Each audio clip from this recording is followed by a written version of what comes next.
Welcome back to Teeny Bopper TV Breakdown, debuting our first official recap post on this lovely Throwback Thursday.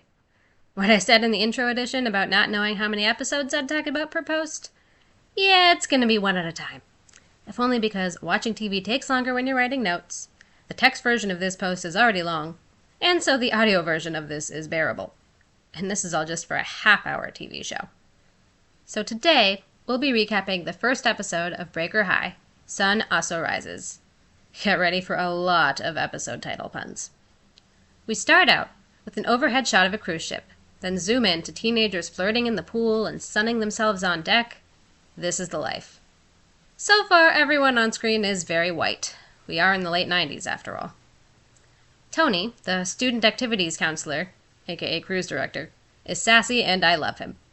To start the show, he's berating a teen named Max for not ranking his preferred off-ship cultural activities for their stop in Japan in time.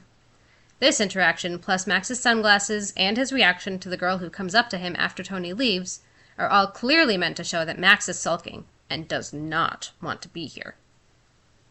Theme song time! In typical 90s fashion, all the actors pose with graphics of their names as an upbeat tune plays. It looks like, aside from the people who live in the countries the teens are visiting, there is one black girl and one boy of unclear ethnicity playing an actual, lines-having, word-speaking student of color. I'll be interested to see how these demographic choices unfold throughout the season. Fade in to a group of girls excited to visit a spa as their off-ship cultural activity. The red-haired one is ostensibly from Atlanta, though you can tell from her put-upon accent that the actress who plays her is not. A trio of boys joins them, talking about their upcoming excursion on a fishing trip, and here's baby Ryan Gosling! Can't say I was expecting his first lines to be about eating sushi and sashimi. Then they all start teasing each other, and I can't stop staring at the hair, and the girls making tss noises and touching their index fingers together after a burn. The cultural hallmarks of the era are absolutely overwhelming. We don't learn any of the names of any of the students in the previous scene, and instead cut straight to Max jamming flowers in a vase to get ready for his excursion to a Japanese tea house, being reprimanded yet again by the same girl as before for not listening to instructions. Still don't know her name. In fact, the only student's name we know at this point is Max's, and he responds to her with a very healthy amount of sarcasm. But then he confesses that he's only on the ship to keep him away from the bad crowd at his old school when he was living with his mom, and is still upset about it. I can think of worse school settings than the cruise around the world, but okay. There is a sweet moment when Max makes sure to let the girl know that she is not included in the group of people on the ship he doesn't like. But immediately after that, we're supposed to feel bad for him because he doesn't want anyone to see him arranging flowers, for masculinity reasons or whatever. And 2025 me is not buying that, but I digress. Anyway, of course, Tony then sneaks up on them and snaps a picture, which makes Max leave in a huff. Next scene, we are finally off the ship and in actual Japan.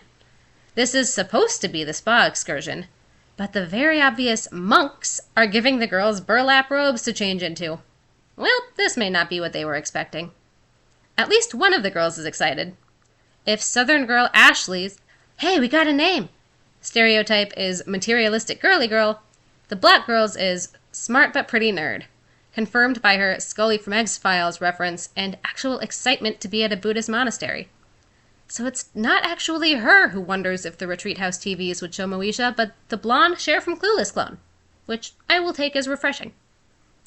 Time to see what the trio of boys are up to. We learn that their names are Sean, Ryan Gosling's character, Jimmy, and Alex. Same order as the photo above if you're reading the newsletter or show notes. And Jimmy especially is perhaps not the sharpest tool in the shed.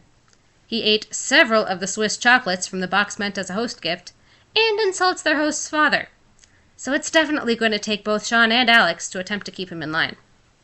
They don't get to go fishing as something came up, but they do get a party thrown in their honor. Back on the ship, Max is in his room, sullenly playing his guitar after apparently walking out of the tea ceremony.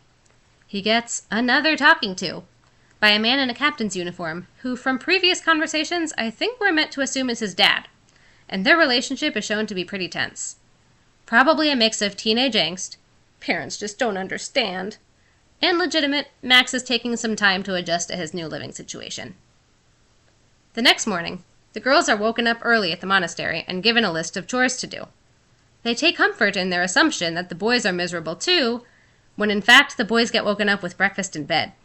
While the girls dig through the mud, the boys get massages. While the girls snip bonsai trees with no AC, the boys are in a sauna. While the girls carry vats of water, the boys order more virgin Mai Tais. The girls are unhappy with the traditional food they're given, and even less thrilled when told no one will be speaking aloud for the next 24 hours. On the ship again, the one girl Max talks to asks if he'll be coming back to the tea house, and when he indicates he won't, she gets pretty fiery in response, which I have to say I love, and it seems Max does too. Let's hope he changes his mind about bailing. Next up, another set of scenes showing the difference between the trio's experiences. The girls can't even, quote-unquote, talk with facial expressions, and the boys are in the middle of a game of Twister. The boys then decide to take samurai swords off the wall to play Star Wars as Luke and Darth Vader. Apparently Sean is always left to play Leia and complains about it, so they clearly don't understand how badass she is. And though they rip one of the Japanese paper door panels, the host doesn't care and just wants to be the one to play Luke in the sword lightsaber fight. The girls aren't doing as well. They wind up getting in a food fight, angering a monk enough to lecture them and banish them from the monastery. They receive no on-screen consequences other than that, though. The big moment is here, and Max shows up to the tea ceremony after all, and no masculinity was lost along the way. If this is the kind of lesson learned at the end of each half hour, I'm ready to see where the rest of the show goes, figuratively and literally. And, as a culminating bonus, we finally learn the name of the girl who talks to Max, Tamira. Do we sense a spark? The episode ends a little abruptly, with Sean, Jimmy, and Alex crowing about how much fun they had, and the trio of girls masking their annoyance. But it's time to set sail for the ship's next destination. I don't know if I have any additional concluding thoughts yet. We'll have to see how the rest of the episodes play out. So don't change that channel. We'll be right back on Teeny Bopper TV Breakdown.